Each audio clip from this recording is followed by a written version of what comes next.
We're counting down to 2020 with some of our tastiest stories from the past year. Goldthread's Clarissa Wei traveled to over 8 cities this year to document the food culture of China. Let's hear what she has to say about her picks for Best of 2019. This year, I traveled to over 8 cities in China to document the food and culture of the country. First things first, don't miss our Eat China series, a 13-episode series on Chinese food where I explain in depth the 4 main regions of Chinese cuisine. We started this project to dispel some of the misconceptions surrounding Chinese food. It's far more than just stir-fry noodles and dumplings. I don't want to spoil too much. Our videos come out every week, so if you want more, check out the links below. Now, without further ado, these are our top 5 food stories of 2019. First up, we have the man who has eaten at 7,000 Chinese restaurants. I met David years ago in LA where we bonded over food and Asian American history. I've written many articles on him before, but it was such an honor to finally do a video on him. David embodies the definition of a food nerd. Here's a snippet from our video.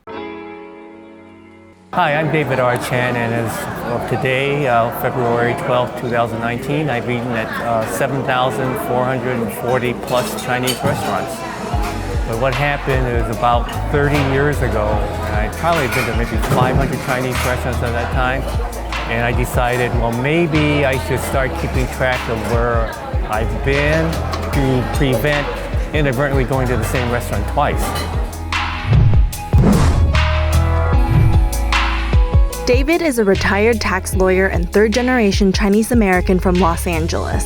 I met him 7 years ago on an online food forum called Chowhound, and asked him to meet me for lunch when I noticed he knew an enormous amount about Chinese restaurants in America. He told me he had this massive list of restaurants accumulated over the years. On an Excel spreadsheet where I list the number of the restaurant chronological order, name of the restaurant, and address of the restaurant.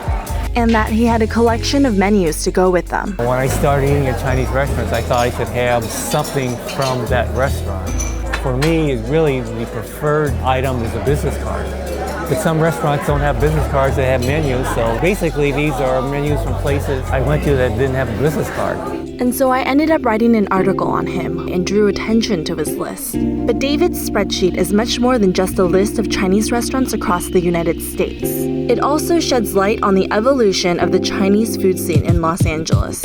First time you were here in '92?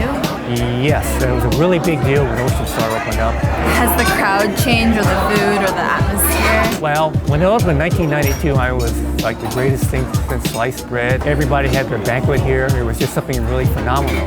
Next is one of our most popular explainers to date, the history behind boba milk tea. Spoiler alert, boba is slang in Taiwanese for big boobs. Here's why.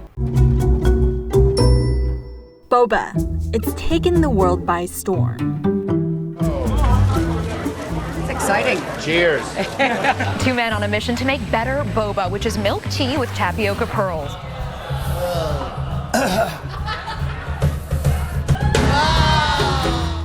But what exactly is boba, and what's with all the hype? Invented in the 80s, boba is a popular beverage that originates from Taiwan. Still, the West is just beginning to understand it.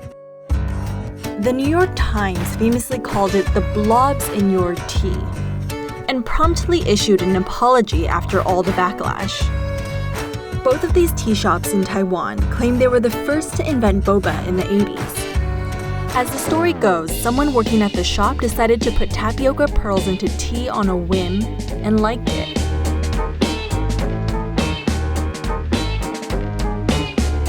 But tapioca isn't indigenous to Asia. It's a starch derived from the cassava root, a tuber native to South America.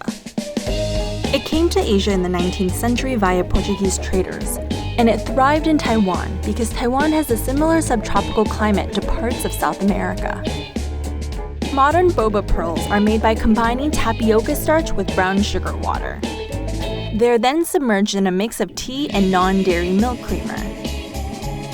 But where did the word boba come from? It's actually slang in Chinese for big boobs, and came to be associated with the drink in 1988 when a southern Taiwanese tea shop named their tapioca drinks after Hong Kong sex symbol Amy Yip. her nickname, Boba. In the early summer, I made my way to my friend's hostel in Anhui. They're an eccentric couple who make their own teas and meals from scratch, and they taught me the art of hairy tofu. Yep, you heard that right. Tofu with hairs on it. Here's the scoop.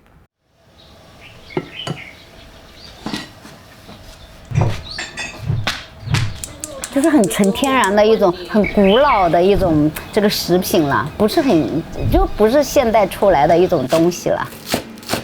然后它的口感怎么形容呢？我就觉得建议大家都吃一下吧。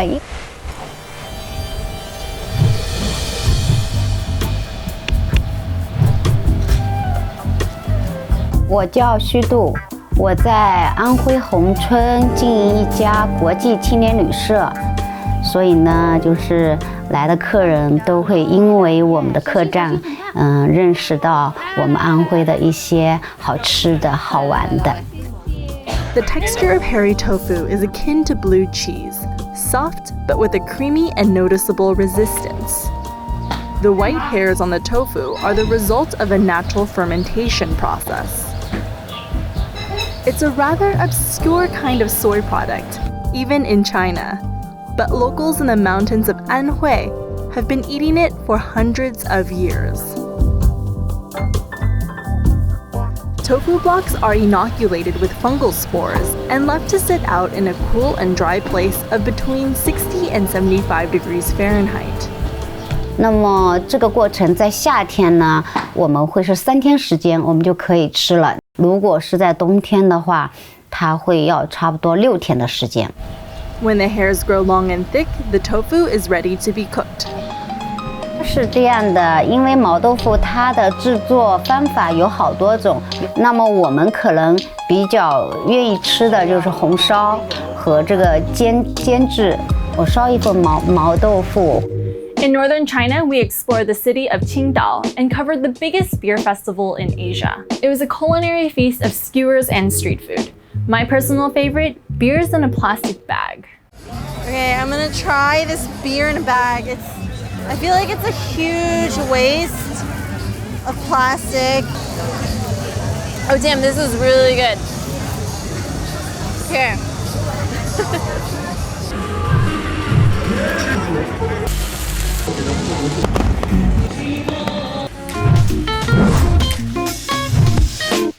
We're at the Qingdao Beer Festival, Asia's largest beer festival, where over 1,400 types of beer are served and over 6 million people visit every year.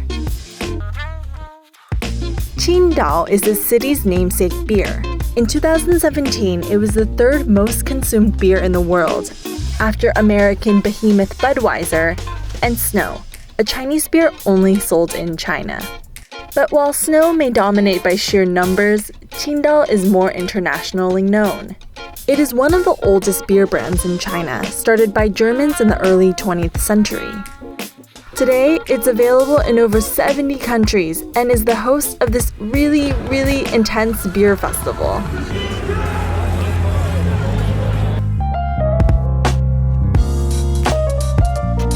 青岛啤酒节有一个很重要的口号，就是与世界干杯。其实我们就是想跟世界上各地的艺术家，然后有一个连接，然后希望邀请他们来加入我们的这个盛会。So this place feels as if Disneyland, Oktoberfest, and Coachella made it and had a baby. It's a bit cheesy and we were hesitant for a couple of hours, but I think this appropriation of Western beer culture actually works.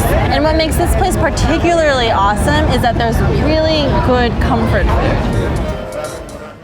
Last but not least, it's not a food roundup without mention of spicy Chinese food. I went to Sichuan and hunt down the elusive Sichuan peppercorn. They're actually quite difficult to procure in the States. Here's why. If you've ever had Sichuan food or spicy hot pot, you've definitely encountered this spice. They're called Sichuan peppercorns and they're native to China. And they're what makes the cuisine so mouth-numbingly spicy. And the effect can be, well, electric. It's starting to spread all over my mouth. One study shows the tingling sensation has the same frequency as some power grids. But I noticed growing up in Los Angeles that the peppercorns in the States weren't really that strong. so I had to go to Sichuan to get the real deal.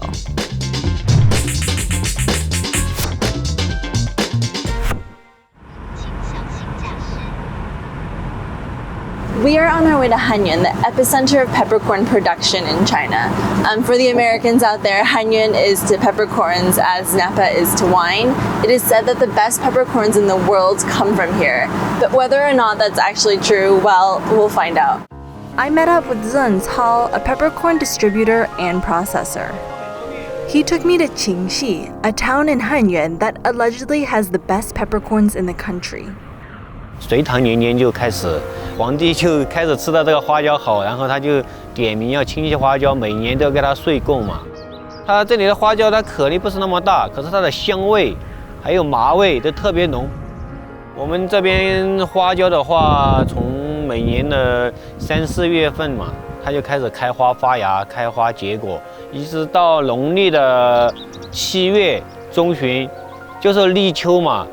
24节气里面的立秋这个节气就开始采摘花椒。Despite its name, peppercorns aren't actually related to peppers.